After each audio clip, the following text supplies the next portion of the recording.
नमस्कार दोस्तों, एक बार फिर से आप सभी का स्वागत है मेरे YouTube चैनल में। अगर आप पहली बार जुड़ रहे हो तो चैनल को सब्सक्राइब करें और बेल आइकन जरूर दबाएं। दोस्तों, आज हमारा चर्चा का विषय है लिबर्टी। सबसे पहले अगर हम लिबर्टी शब्द की बात करें तो ये लैटिन शब्द लिबर से आया है, जिसका अर्थ है फ्री। लिबर मीन्स फ्री, अर्थात आज़ाद, freedom, absence of all restraints. तो फिर लिबर्टी का अर्थ हुआ स्वतंत्रता, आज़ादी, स्वाधीनता, या आप कह सकते हो छुटकारा। छुटकारा कैसा मतलब? छुटकारा सभी तरह के बंधनों, सभी तरह से प्रतिबंधों से छुटकारा, absence of all restraints and freedom to do whatever one like. जब हम कहते हैं एब्सेंस ऑफ ऑल रिस्ट्रेंट्स तो इसका मतलब हुआ एब्सोल्यूट फ्रीडम या एब्सोल्यूट लिबर्टी, जिसको नेगेटिव लिबर्टी और नकारात्मक स्वतंत्रता भी कहा जाता है। दोस्तों, हम एक सभ्य समाज में रहते हैं और उस हिसाब से अगर हम लिबर्टी की बात करें तो every individual get equal opportunity for their on development, यानी हर व्यक्ति को उसके विकास के लिए समान अवसर प्राप्त हो, जिसमें किसी भी तरह की कोई भी डिस्क्रिमिनेशन ना हो। किसी भी तरह की कोई भी डिस्क्रिमिनेशन, चाहे वो कास्ट, सेक्स, क्रीड, कलर, किसी भी तरह की डिस्क्रिमिनेशन नहीं होनी चाहिए, और उसके पास स्टेट ऑफ बीइंग फ्री और फ्रीडम ऑफ चॉइस होनी चाहिए। तो फिर इसके बाद हम बात करते हैं टाइप्स ऑफ लिबर्टी की, काइंड ऑफ लिबर्टी की, लिबर्टी कितनी प्रकार की होती है। तो अगर हम बात करें इसकी टाइप्स की, तो सबसे पहले हमारे पास जो है वो है नेचुरल लिबर्टी। उसके बाद हमारे पास आती है civil liberty, political liberty, economic liberty, religious liberty, moral liberty and individual liberty. Then last one is national liberty. तो नेचुरल लिबर्टी में जब हम नेचुरल लिबर्टी की बात करते हैं तो नेचुरल लिबर्टी क्या है? Enjoyment of liberty in absence of restraints और natural freedom since man is born free. क्योंकि आदमी जो है वो आज़ाद पैदा हुआ है, he is to enjoy freedom as he wills, जैसा वो चाहता है वैसे वो अपनी आज़ादी को इंजॉय करे, मीन्स एब्सोल्यूट लिबर्टी। जो कुछ सोशल कॉन्ट्रैक्ट थ्योरिस्ट हुए हैं, लॉक, रूसो और हॉब्स, वो कैसे इस नेचुरल लिबर्टी को डिस्क्राइब करते हैं मैं आपको बताता हूँ। हॉब्स कहते हैं कि जो नेचुरल लिबर्टी है ये स्टेट ऑफ नेचर की बात करते हैं, मतलब नेचुरल राइट्स जो जन्म से ही एक आदमी को मिले हैं, एब्सेंस ऑफ ऑल रिस्ट्रेंट, अर्थात absolute freedom, means absolute freedom होनी चाहिए, उस पर किसी भी तरह की पाबंदियां नहीं होनी चाहिए। फिर लॉक बात करते हैं नेचुरल लिबर्टी में राइट टू लाइफ की, राइट टू लिबर्टी की और राइट टू प्रॉपर्टी की। फिर अगर रूसो की बात की जाए, रूसो कहते हैं man is born free but is in chain everywhere. आदमी पैदा तो आज़ाद हुआ है, आज़ाद पैदा हुआ है, लेकिन हर जगह वो बेड़ियों में जकड़ा है, हर जगह वो प्रतिबंधों में जकड़ा हुआ है, उसके ऊपर किसी न किसी तरह के कोई ना कोई प्रतिबंध है। तो अगर देखा जाए दोस्तों, जो नेचुरल लिबर्टी है वो एक क्या है? इमेजिनरी कॉन्सेप्ट है, क्योंकि हम सिविलाइज सोसाइटी में रहते हैं जहाँ पर नेचुरल लिबर्टी अर्थात एब्सोल्यूट लिबर्टी पॉसिबल नहीं है। अगर लोगों को एब्सोल्यूट लिबर्टी दी गई तो क्या होगा? अनार्की फैलेगी, अफरा तफरी होगी और क्योस फैलेगा, and it can lead to might is right और रूल ऑफ मसल पावर। इससे क्या होगा? जो इंडिविजुअल है वो अपनी विल या अपनी स्वतंत्रता के अकॉर्डिंग एक्ट नहीं कर पाएगा, वो अपनी लिबर्टी को इंजॉय नहीं कर पाएगा। इसलिए सिविलाइज सोसाइटी में रियल लिबर्टी की जब हम बात करते हैं तो रियल लिबर्टी वही है जो समाज कल्याण के लिए हो, सोशल वेलफेयर के लिए हो। तो हम बात करते हैं दूसरी type, second type of liberty, civil liberty.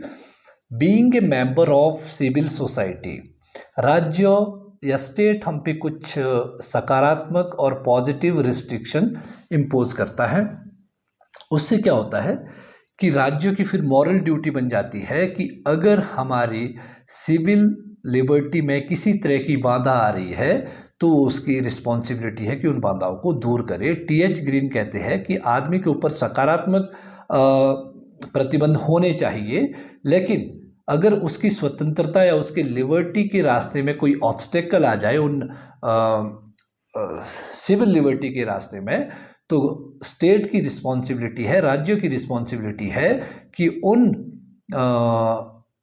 बाधाओं को, उन ऑब्स्टेकल्स को दूर किया जाए। और वार्कर के अकॉर्डिंग जो सिविल लिबर्टी है वो 3 तरह की फ्रीडम उसमें दी जानी चाहिए। एक physical freedom from injury, threat to life and moment of body, और दूसरी उसमें दी जानी चाहिए वार्कर के according intellectual freedom for the expression of thought and believe. फिर जो तीसरी लिबर्टी की वो इसमें बात करते हैं, वो करते हैं प्रैक्टिकल फ्रीडम की, या तीसरी स्वतंत्रता की बात करते हैं प्रैक्टिकल फ्रीडम की, जिसमें exercise of choice in general field of contractual action and relation with other person. मतलब एक प्रैक्टिकली आदमी को खुद ये फ्रीडम होनी चाहिए कि उसके दूसरों के साथ कैसे संबंध बने। फिर पॉलिटिकल लिबर्टी की अब अगर हम बात करते हैं, वो है active participation in political activities. It is associated with democracy and it makes a state into democratic state. क्योंकि राजनीतिक स्वतंत्रता के बिना कोई भी लोकतांत्रिक राज्य लोकतांत्रिक नहीं हो सकता, और व्यक्ति जो है वो अपनी सिविल लिबर्टी को एंजॉय नहीं कर सकता। तो पॉलिटिकल लिबर्टी में दो चीज़ें बहुत इंपॉर्टेंट है, एक एजुकेशन, दूसरा फ्री प्रेस, क्योंकि ये लोगों के बीच अवेयरनेस लाता है। अब पॉलिटिकल लिबर्टी में हम लोगों को जो आज़ादी दी जाती है उसमें क्या है, वोट डालने का आपको अधिकार है, इलेक्शन कॉन्टेस्ट करने का अधिकार है, गवर्नमेंट को क्रिटिसाइज करने का अधिकार है। ये सब चीज़ें जो है पॉलिटिकल लिबर्टी के अंदर आती है। फिर हम बात करते हैं इकोनॉमिक लिबर्टी की, आर्थिक स्वतंत्रता की। Rousseau advocated economic liberty the centre of political thinking. तो इसीलिए जो इकोनॉमिक लिबर्टी है इसको मदर ऑफ ऑल लिबर्टीज भी कहा जाता है। आर्थिक स्वतंत्रता को सभी स्वतंत्रताओं का आधार माना गया है। अगर आर्थिक स्वतंत्रता होगी तभी हम राजनीतिक स्वतंत्रता और बाकी जो फ्रीडम है उसका हम लुफ्त उठा पाएंगे। जब हमारी सारी मूलभूत सुविधाएं पूरी होगी, जिसमें रोटी, कपड़ा, मकान, ये सब चीज़ें पूरी होगी, अपने आप को एम्पावर कर सकेंगे, तभी हम बाकी आज़ादी का भी लुफ्त उठा पाएंगे।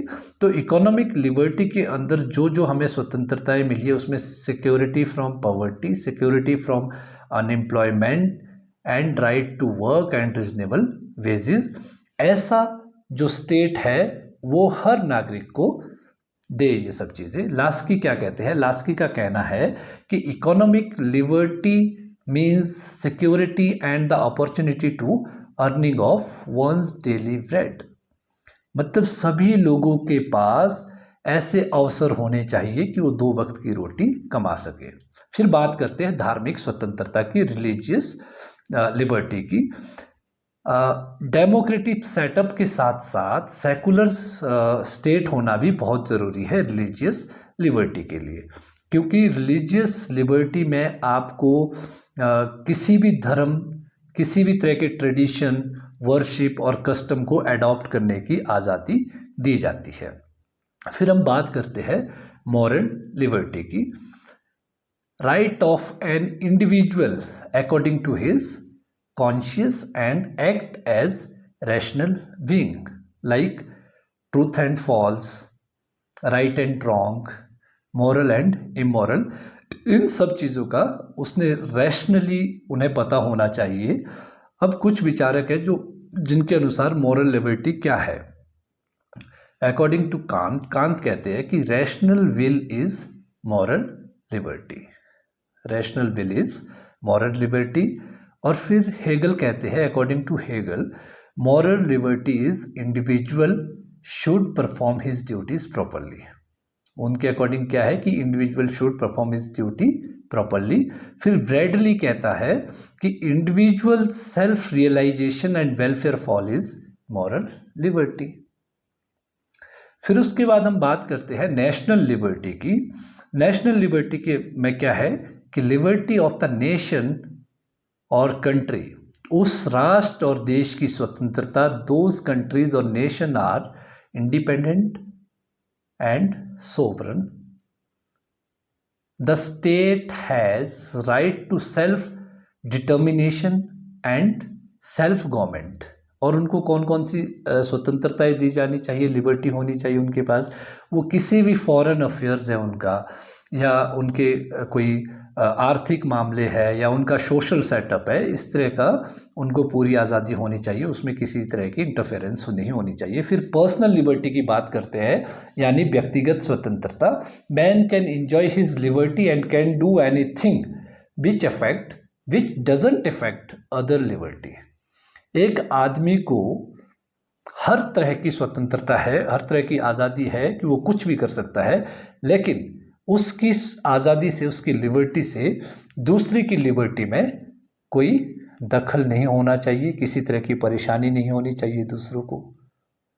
तो दोस्तों, ये आज छोटा सा पहली कोशिश है मेरी। नेक्स्ट वीडियो में हम जो लिबर्टी के एस्पेक्ट्स हैं उसको डिस्कस करेंगे, जिसमें नेगेटिव और पॉजिटिव लिबर्टी के बारे में चर्चा करेंगे, और कुछ विचारक हैं उनके बारे में भी डिस्कस करेंगे। तो अगर आपको मेरा वीडियो पसंद आया हो तो लाइक करें, शेयर करें, और कमेंट बॉक्स में कमेंट ज़रूर करिएगा। धन्यवाद। जय हिंद, जय भारत।